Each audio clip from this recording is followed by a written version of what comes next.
Assalamualaikum warahmatullahi taala wabarakatuh. Seperti mana yang saya janjikan sebelum ni, saya akan bagi rakaman semula pelajaran yang saya dah ajar sebelum ni. Mana ada masalah sudut internet kan, tak dengar lah apa kan. Jadi saya akan ulang semula apa yang saya dah ajar. InsyaAllah pada tahun ini saya akan ajar tajuk subjek akhlak. Itu akhlak tahun 2. Untuk akhlak tahun 2, tajuk yang pertama tu, pelajaran pertama yang akan kita belajar ialah adab makan dan minum. Semua orang tahu kan, setiap hari kita perlu kepada makan dan minum. Kita perlu makan dan minum setiap hari. Yang mana makan dan minum ni ialah memberi kita sumber tenaga kepada kita, memberi sumber tenaga kepada badan kita. Betapa pentingnya kan makan dan minum. Makan dan minum ni pun Islam ajar macam mana cara kita untuk kita makan dan minum.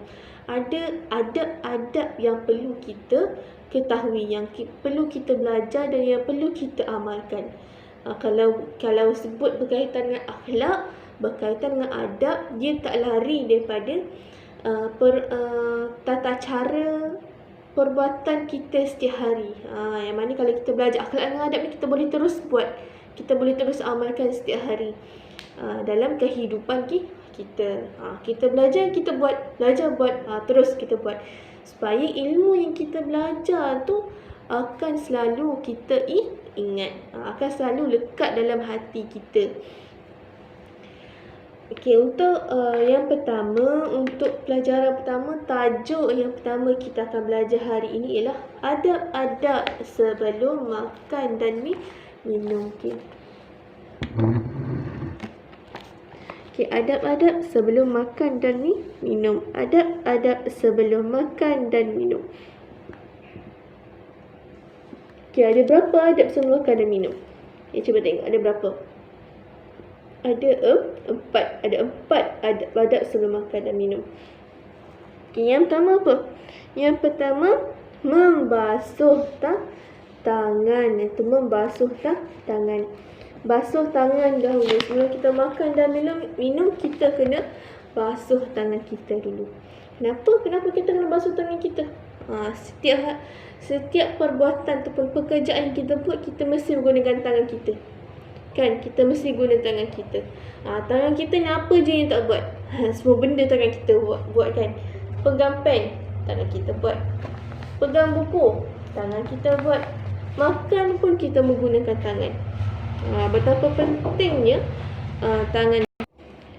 Dan sebab itulah kita kena basuh tangan kita dengan bersih dulu sebelum kita menjamah makanan, ataupun sebelum kita makan, mengambil makanan dan termakan kan.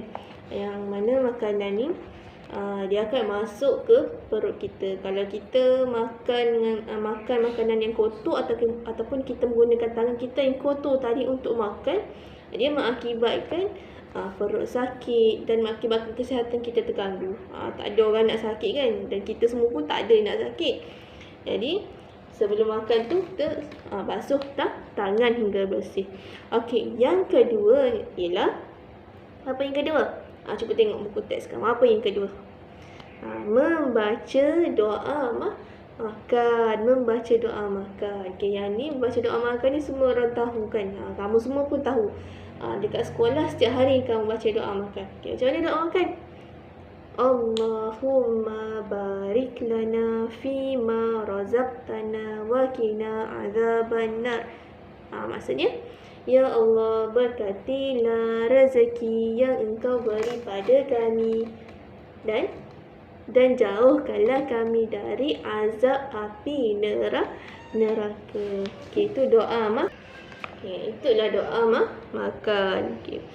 Yang ketiga, adab yang ketiga yang kita kena jaga sebelum makan apa?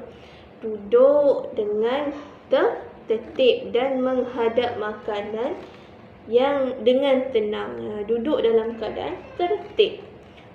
Jangan duduk berlari-lari kan. Kalau kita duduk makan tu atas meja makan, kita makan tu menggunakan meja makan, duduk atas kursi tu elok-elok.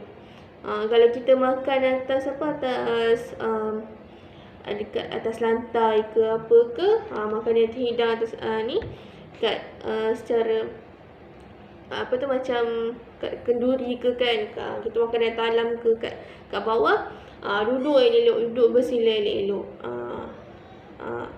supaya nampak macam kita main-main. Jangan kita menghadap makanan tu, makanan mana makanan tu ialah rezeki kita yang akan kita masukkan ke dalam badan kita, ke dalam mulut dan ke dalam perut. Kita duduk dengan keadaan tertib. Duduk dengan keadaan tertib. Yang keempat, apa yang keempat? Berpakaian. Pakaian kita berpakaian bersih dan kemas. Pastikan sebelum kita makan tu pakaian kita bersih dan kemas. Bukan maksudnya kita pakai baju baru, bukan. Pakai baju mana-mana sahaja, baju yang kita duduk kat rumah sekalipun, tapi pastikan pakaian kita bersih dan kemas. Kalau kotor, bersihkan, keluarkan, bersihkan kan. Kalau kotor, kalau pakaian kita kotor, kenapa kita kena pakai pakaian bersih dan kemas? Supaya orang yang tengok pun tak adalah rasa macam tak selera nak makan, tengok pakaian kotor kan. Pakaian kotor, kita baru lepas main bola ke, main apa ke, pakaian kita kotor, bersihkan dulu, supaya orang yang tengok, yang magaskan kita pun tak adalah terganggu dia nak makan. Mana tahu kan dia tengok pakaian kita kotor, tak selera nak makan, kan. Tu kita jagalah kan, jaga adab dan akhlak kita sebelum makan dan minum. Okey, yang kedua. Apa itu yang kedua? Adab-adab ketika makan dan minum. Apa adab-adab ketika makan dan minum? Yang pertama, mengutamakan orang yang lebih tua. Yang kedua, jangan gelojoh ketika makan dan minum. Ketiga, menggunakan tangan kanan ketika makan. 4. Dahulukan mengambil makanan yang terdekat. Yang ke-5, jangan bercakap perkara-perkara yang tidak elok, kotor dan jijik. Yang ke-6, jangan mencaci makanan yang dihidangkan. Okey, kita terangkan satu-satu. Okey, adab ketika makan. Tadi adab sebelum kita makan kan. Kini sekarang adab ketika makan dan minum. Apa itu adab ketika makan dan minum? Yang pertama, mengutamakan orang yang lebih tua pada kita. Okey, waktu kita makan tu kan, kita makan tu mesti ramai-ramai kan. Kita makan dengan keluarga kita.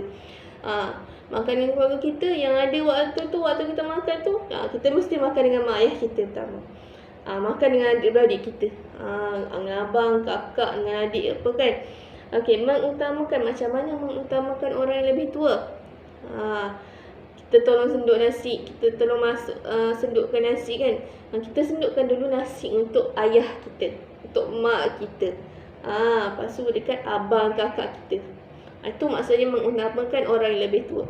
Macam tu juga bila kita nak ambil lauk. Bagi mak ayah kita dulu ambil lauk. Kenapa kena buat macam tu? Itu sebagai tanda kita hormat pada mereka. Sebagai tanda kita hormat pada mak ayah kita, pada orang yang lebih tua. Okey, yang kedua. Yang kedua ialah jangan gelojoh ketika makan dan minum. Okey, jangan gelojoh. Makan slow-slow, makan pelan-pelan, makan perlahan-lahan, jangan gelojoh. Makan dengan tertib, makan dengan elok lah orang kata kan. Supaya apa? Supaya kita makan pun makanan tu hadam elok. Kita kunyah sehingga lumat dulu baru kita telan. Supaya tak tercekik. Dan makanan itu pun mudah untuk dihadam oleh perut kita. Yang ketiga, menggunakan tangan kanan. Kita makan ni menggunakan tangan kanan. Jangan sesekali guna tangan kiri. No. Tak boleh guna tangan kiri. Yang makan guna tangan kiri siapa? Syaitan. Kita manusia kan. Kita pun tak nak ikut syaitan. Ini makan guna tangan kanan. Makan guna tangan kanan. Yang keempat, Dahulukan mengambil makanan yang terdekat. Dahulukan mengambil makanan yang terdekat. Okay, maksudnya macam mana? Okay, kat depan kita ada nasi kita kan. Okey. Dekat yang lauk yang terdekat dengan kita apa? Lauk itulah yang kita ambil dulu. Jangan kita hulur tangan ambil yang jauh. Tak boleh. Dahulukan ambil yang terdekat. Walaupun yang terdekat tu pun hanya apa? Timun kan. Timun batang tu, timun. Tak apa, makan dulu. Ambil timun tu makan dulu. Barulah kita ataupun ambil timun tu letak dalam pinggan kita dulu. Barulah kita ambil lauk yang jauh. Supaya apa? Supaya macam tadi lah, tak nampak gelojoh, tak nampak terburu-buru. Okay, yang kelima, jangan bercakap perkara-perkara yang tidak elok, kotor dan jijik. Tengah-tengah makan tu kita cakap pasal najis. Tengah-tengah makan tu kita cakap pasal darah. Tengah-tengah makan tu kita cakap benda-benda yang tak elok. Itu supaya kita untuk menjaga hati orang lain yang makan bersama kita. Yang mana kita tahu kan, orang yang dengar tu tak selera nak makan, nak muntah. Sebab apa? Sebab kita cakap benda-benda yang tak elok. Tak elok lah macam tu kan. Kita mesti jaga percakapan kita. Cakap benda-benda yang berfaedah. Cakap benda-benda yang elok-elok, yang cantik-cantik. Yang tak elok tu tak payah kita sembang waktu tu. Tak payah kita cakap waktu tu. Tak payah kita bercerita waktu tu. Sebab kita nak makan hidangan dekat depan mata kita kan, rezeki depan mata kita. Dan yang terakhir sekali ialah jangan mencaci makanan yang dihidangkan. Tak boleh mencaci makanan yang dihidangkan. Maksudnya apa? Contohnya kita makan kat kedai. Kita order apa? Order tom yum ke, order apa? Kari ke kan? Lepas tu kita makan, kita cakap tak sedap lah kuah ni, tak sedap lah tom yum ni. Masin lah, pahit lah apa kan. Ada ke tom yum pahit? Kan contohnya. Okay, tak sedap lah.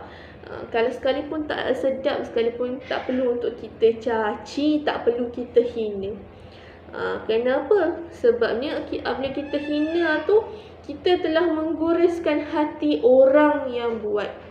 Kita telah menggoreskan hati orang yang menghidangkan makanan untuk kita. Yang mana Rasulullah sendiri pun tak ajar untuk kita hina makanan. Rasulullah sendiri pun tak ajar untuk kita mencaci makanan. Rasulullah sendiri pun apabila makanan yang tak suka, makanan yang baginda tak suka, baginda biarkan dekat tepi. Baginda tak cakap apa. Tak cakap tak payah hidang. Tak cakap tak nak makan ni, tak payah. Baginda tak cakap pun macam tu.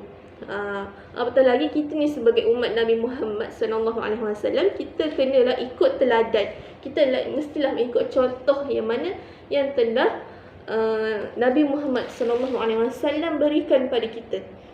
Contoh macam tadi macam makanan lah. Kalau kita tak suka, kita tak payah ambil, ataupun kita tak payah makan, kita biarkan je. Kita tak perlu sampai kita mencaci dan menghina makanan. Secara automatiknya kita menjaga hati orang yang masak, orang yang hidangkan pada kita. Okey, sampai situ sahaja untuk video kali ini. Saya harap kita semua dapat mengambil iktibar ataupun mengambil pengajaran daripada pelajaran kita hari ini. Wallahu a'lam. Assalamualaikum warahmatullahi wabarakatuh. Kita jumpa di kelas akan datang.